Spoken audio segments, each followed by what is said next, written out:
Hey, what is going on, truth lovers? And welcome back to An Eternity in the Courtroom.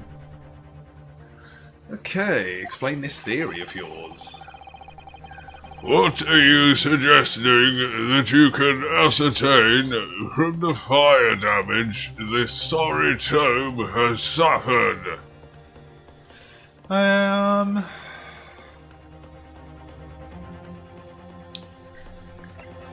So the owner was holding a burnt book. That could say something about the owner. The book could have been burned because of its content.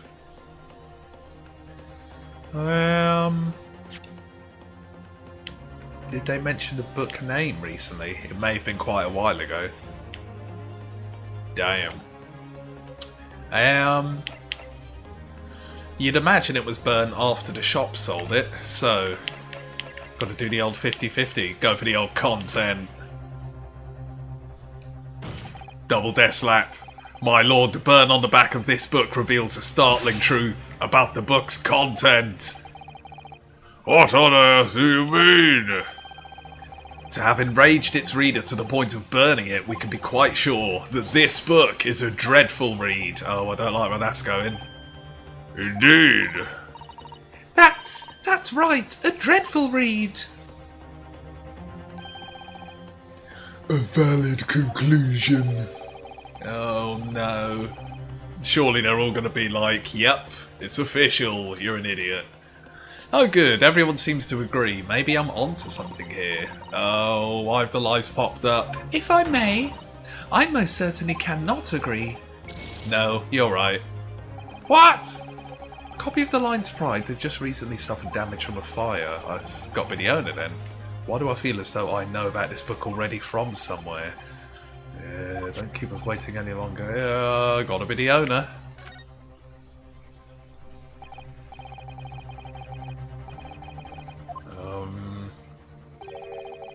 About the book's owner. I beg your pardon? But we already know who the book belongs to. The victim was gripping it in her hand as she fell to the floor after all. It's obviously hers. The question of how this book came to be in the victim's hand has yet to be answered. Okay, this sounds a bit more promising. However, slap that desk as to the questions of who the book really belongs to and where it originated. The defense has very credible answers. Good gracious! How can you possibly... Very well, I'll play along with this futile attempt to delay your inevitable demise.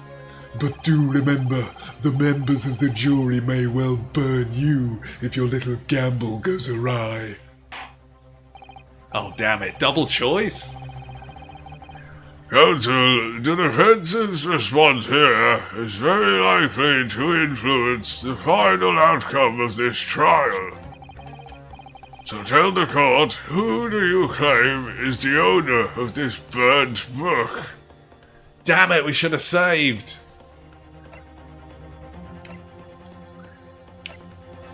Maybe him.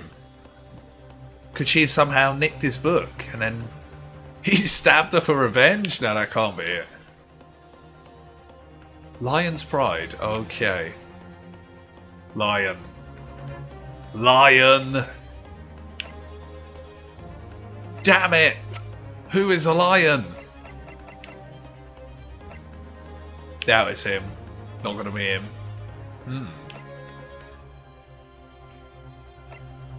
Nothing. Oh. It's gotta be her. Or him. They had a lion statue in their house, from what I recall. Confined to a chair most of the time. Okay. Member of the jury. Well, I suppose if it's a member of the jury, and we do know her from before the case, yeah, let's try her. Take it! Oh, we got some music stopping. Okay, could we have just entered big brain mode? Let's try it. The answer is that the book belongs to the couple who own the house where the defendant has his lodgings. Them! The landlords. And whether this is some extraordinary coincidence or some kind of fate at work, I don't know. But of all the people in London, one of the 6 chosen for jury duty in this courtroom today, hey, we did it, is none other than her herself. Oh my goodness, me? I think you must be mistaken, sir. I'm not his wife. I'm his maid. Things would be so much easier if he would just drop the pretense. Alright then, how about a simple question for you? Have you ever seen this book in his house? I would never presume to know all of the books he keeps, sir. Just answer the question! This is outlandish behavior. This woman is the accused's landlady, you say? You implicate this hard-working member of the public. You besmirch her without a shred of evidence. Your actions are unforgivable. Just a simple shake of the head. Nope. This is not mere conjecture. The defence happens to know that on the day in question, at almost exactly the same time as the victim... Oh yeah, there was a fire. As the victim was stabbed on the pavement below. Another incident was taking place in the room on the top floor of their house. Good lord, what sort of incident, counsel? Oh yeah, and Sholmes was like, this might have nothing to do with the case, by the way. A fire, my lord. So this will be your flashbacks, right? Yeah, we can just mash through this. Man, I may have to slow down on recording these episodes. For some reason this weekend it's taken like 3 to 4 hours for me to upload even stuff like Pokemon Emeralds. Just a small episode of that to YouTube. So I may have to sort that out before just adding more to the backlog of editing and uploading. Okay. The Lion's Pride. By Jove, that's the very same title as the subject of this debate. Oh dear me.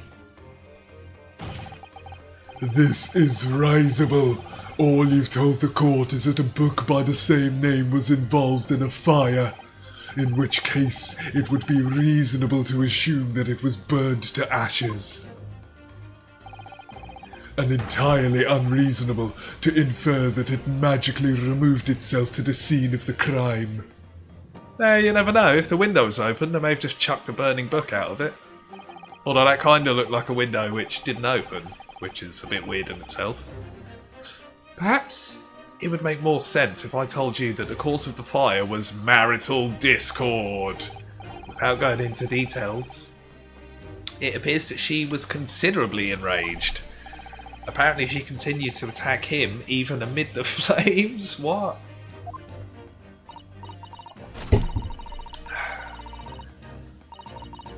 Oh, how awful. I can't even imagine being so horrid to the one you love. Can you, Roly? Absolutely not, sir. My Patricia would never raise a finger against me, sir.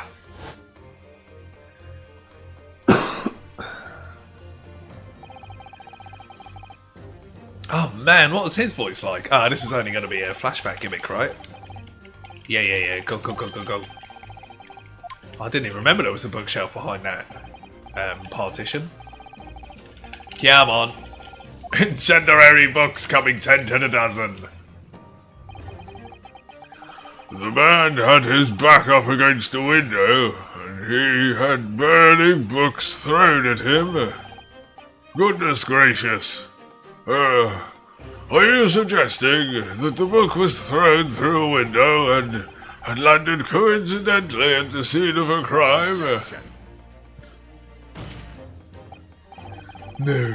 A thorough investigation of the surrounding area was conducted the very evening of the incident, and there is no report of the Garadev's window pane being broken. Well, if it was open, that's quite true. We also saw no sign of broken glass when we visited the household. But is it not conceivable that a window was open at the time in... Not even remotely. Let us not forget the season and the chilling weather that accompanies it. Oh yeah, if it's foggy in the middle of winter, you probably wouldn't have your window open. Especially if you got the fire going. Bit dumb. No Londoner would ever leave a window open in the middle of winter. Hey, you gotta air the house out sometimes. Ah! Does the defense postulate this scenario in all seriousness, counsel? Do you earnestly claim that the book found at the scene was a flaming projectile thrown by his wife? Right, we've lost, I think, 2 lives, and we have not done a safety save this episode. So let's right that wrong immediately. Hopefully we'll be fading out for a little to be continued, or day 2, or whatever that gimmick is soon. I believe it's a possibility, my lord. You kind of need to be a bit more certain of that in court. That's quite enough. Who was it? Oh, yo. Is that a lion ring? Well, I hope that everyone can see you for what you are now, you little foreign trickster. God damn, everyone hates Japanese in this game. Interesting way to do it. I'm pretty sure this game is made by a Japanese crowd, right? You call yourself a lawyer, but you're just a coward, a mean coward. Really? Claiming that our little tiff set the whole neighbourhood alight, honestly. That's not what we said at all. Implying that I'm merely posing as a maid for appearance's sake, how could you? That might be true. It's nothing to do with this beastly case, not any of it. All you've done is sully our family's name. No, I assure you that was never my intention. Dragging an upstanding citizen's name through the mud simply to divert attention from your failing defence. Oh man, she slapped that guy? I should box your ears, that's what I should do. It's utterly unforgivable. Too right. Here we go. How long have we sat here now listening to this Nipponese spouting out his fancy foreign theories? But think about it. At the end of today, the only person who could possibly have stabbed the victim is that little hunchback of the moustache, and he ran away from the scene too. I do declare you're right. It's true. Yes, what did I tell you? Makes sense to me. Sorry, what's that? So harsh for that juror, man. Well, it would appear that the ladies and gentlemen of the jury are once again in full agreement. What is your position? Oh, not the victory sip. That's all we need. In truth, my lord, I feel these have been unnecessarily protracted proceedings. But then, one must always exercise patience in order to savour the best vintage. No, wait. The mystery of the 4th book still hasn't been... What is he doing? If books are your predilection, my learned friend, study them on your own time. This guy's getting out of control. Hope he loses balance when we shove some evidence down his throat. What? No forgive the discourtesy this time?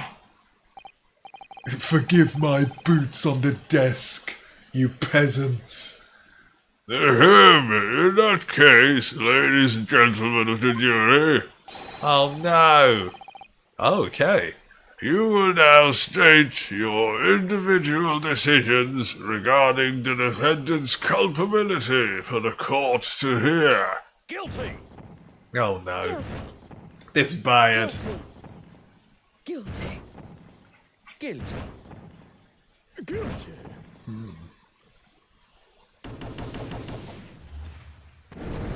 Hadouken times 6. We lost it all. There must be a way to come back. That was like a 5-minute conversation window after that choice. Thank you for that unambiguous response. That's twice now. It's over. Don't give up. Have you forgotten? The battle isn't over yet. You're not suggesting... Of course, the defence has the right to another summation examination at this point. No, it's just going to go in circles. You could still convince the jurors to change their minds. You have one more chance. Didn't you say that last time? My lord. The defense asks to exercise its right to a summation examination again.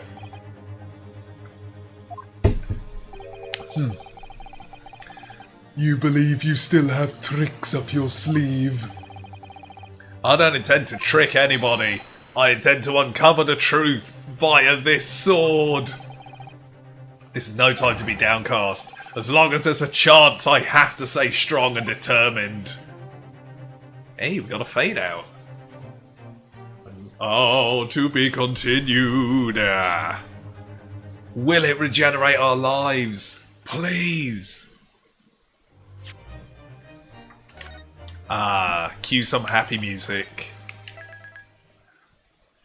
Hey, little safety safe about halfway through. I can dig that. Onwards. Bring that hammer down. Yeah.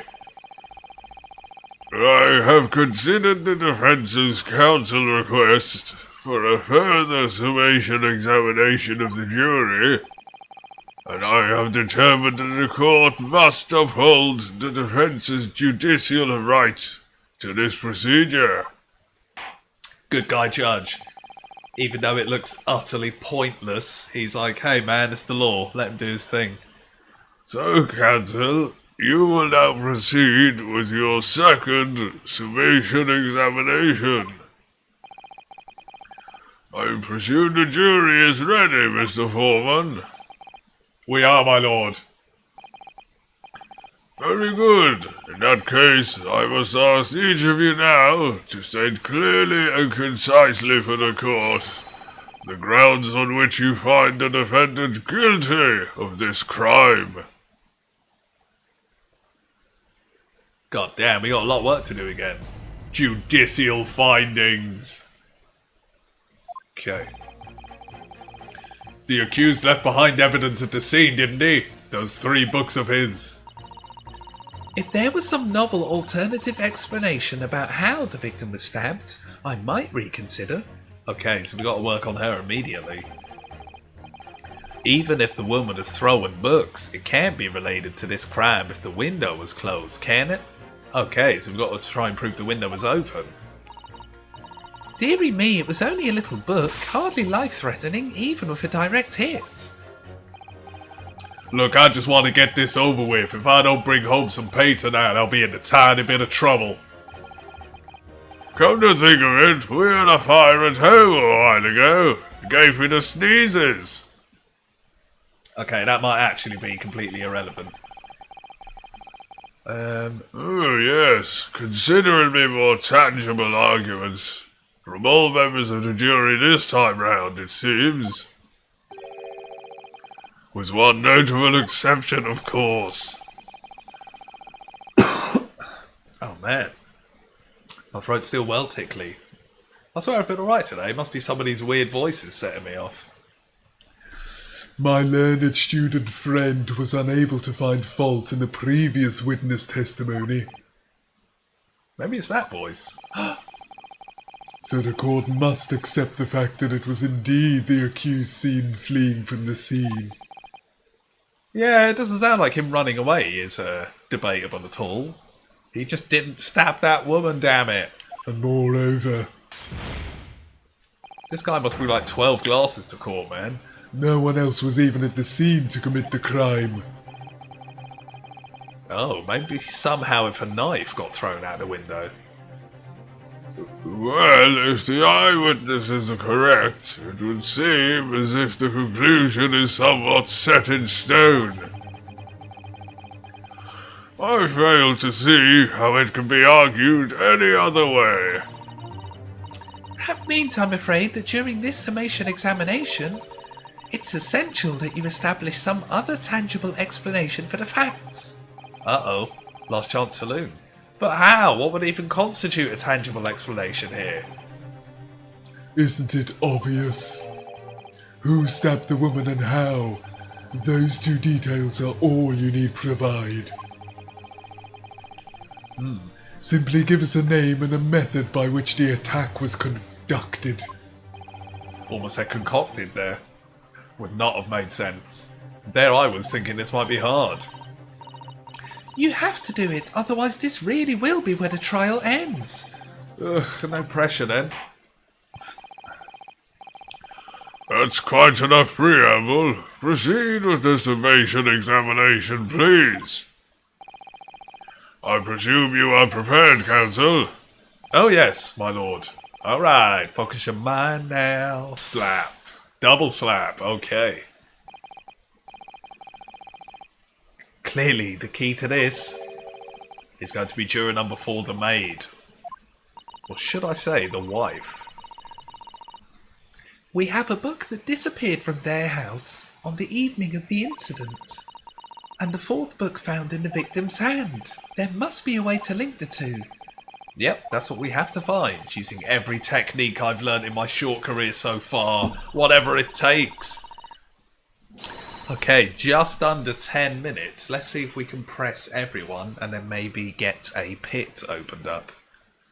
Don't forget to keep an eye on her and how she reacts, even to the things other people say. Okay, one of those gimmicks. Cheers for that heads up. Come on! Jury examination! Rebuttal. Okay, get that save on the go. Yeah. Trial part 2. Okay.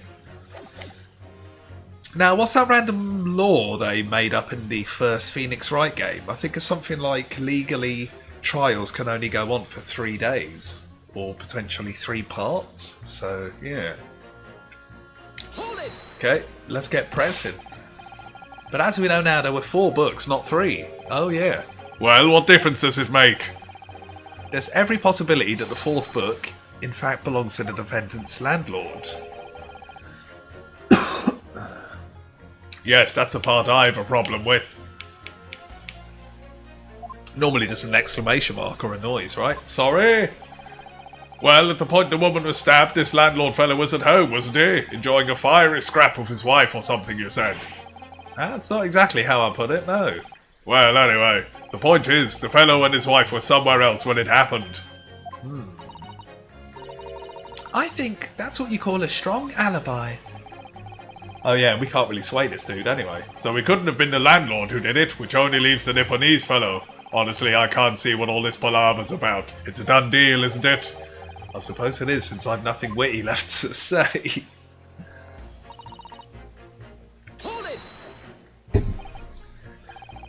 I doubt we'll get much out of pressing her, because we need someone else to pit against her to change her mind, but you never know. So, you might be willing to change your decision, you mean? Oh my, such delight on your face, but I'm afraid I shan't be swayed by emotion.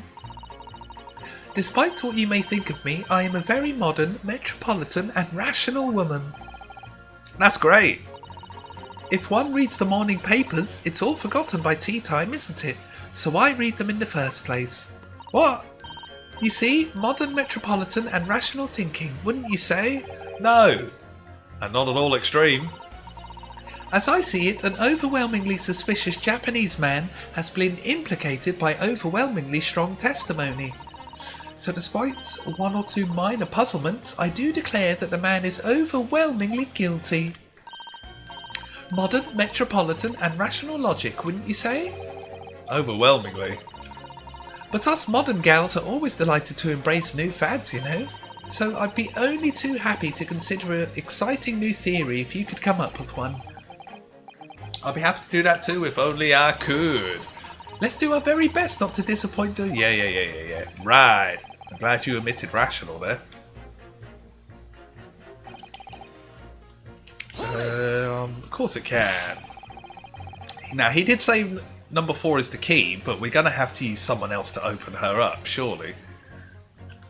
But what about the possibility... God damn it, that the window is open? What about it? I mean, there's just no way it could have been. How could you be so sure? The prosecutor fella over there said it earlier, didn't he? Winters in London are no joke. You don't want to invite that sort of cold indoors. So no, that window wasn't open. Us Londoners like sitting by the fire and staying warm, see? Damn it! He's from London? But you couldn't categorically state that the window wasn't open, could you? It just wasn't. They wouldn't have opened it. Then what's the point in even having windows, huh? Council, you will kindly refrain from childish bickering. Oops. Oh, sorry. Somehow I need to show there's an undeniable possibility the window was open. If there was a fire, they must have opened the window to let the smoke out. Because this young man isn't going to budge otherwise. Okay. Hold it. But the little book was on fire at the time, was it not? With flames of love, I'll have you know. There's really no such thing as a loving incendiary bomb. Stop slapping that other juror. Well, he brought it upon himself. It's playing with fire to betray a fiery love, isn't it? Well, don't you agree? Oh, well, any kind of betrayal is certainly a bad thing, yes. But Man. God damn, lucky this episode's nearly done. But I think the argument may have arisen out of your misunderstanding. Never you mind that. The point is we were just having a jovial little dispute, nothing more. And I won't have any more of these suggestions that it was anything whatsoever to do with this crime. Right, well, we'll see about that. But what about juror number 5? He just keeps getting hit. He doesn't seem to be turning a hair at her relentless onslaughts. It's almost as though he's used to it. What a gentle soul he is. Oh yeah, this is the guy who says nothing, and then when you just say, what do you mean by that, he just pours open his heart and all these opinions and facts which help the case. You just want to get this over with? How can you sit there and say something like that? A man's future is at stake here. Well, him and me both then, like I said before. What? I told you already, I'm a day labourer, aren't I? If I don't bring home some readies of me tonight, you'll find me floating face down in the Thames tomorrow morning. What? You heard me, my missus isn't one to mess about, you know. She can be fierce, believe you me. Another shining example of marital bliss then. A situation like this cropped up the other day. It was, well, you know, it's funny, but I can't quite remember. Sorry? It was too frightening, that's the thing. I must have blocked it out. That's so weird. Why would you say that in court? Helpful? I wonder if he'll ever be dragged into the Thames by his scarf. Don't even go there. There must be some way to jog his memory about this.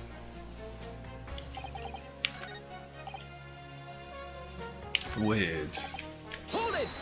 Ah, the fire gave him the sneeze. Does that have anything to do with your decision about the defendant's culpability in this case? Sorry, what's that? You'll have to speak up, lad. Could you tell us more about that fire?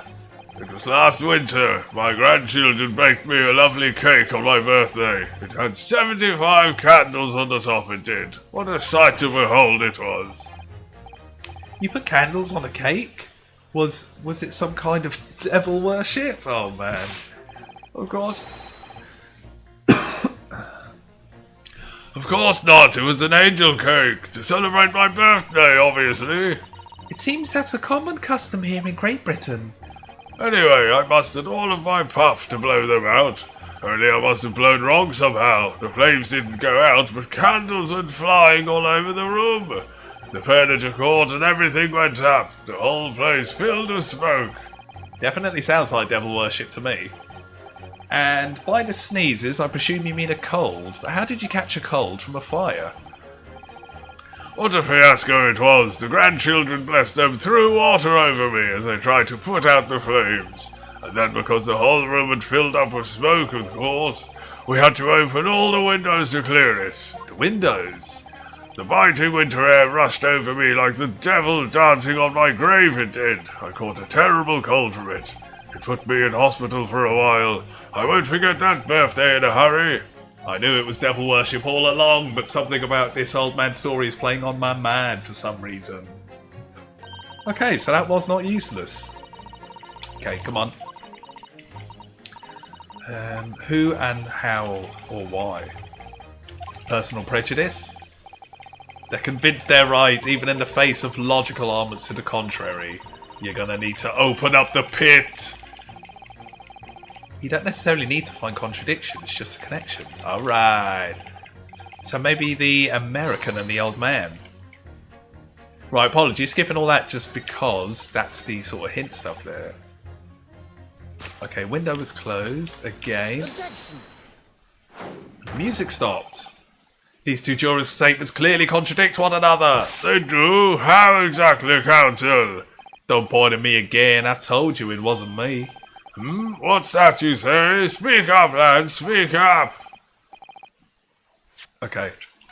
Bit ballsy to save here in case we lose the life, but we will leave it there for today, guys. So in theory, we've opened up the pit in the correct way. So yeah, if you like the looks of any of the suggested videos flooding your screen at this very moment, then of course, check some of them out, and more importantly, let me know what you thought. Because that lawyery feedback is always hella delicious. If you've missed any of the Great Ace Attorney Chronicles so far, then catch up. And of course, guys, the main thing, I hope you're well. Thanks for watching, and see you again next time.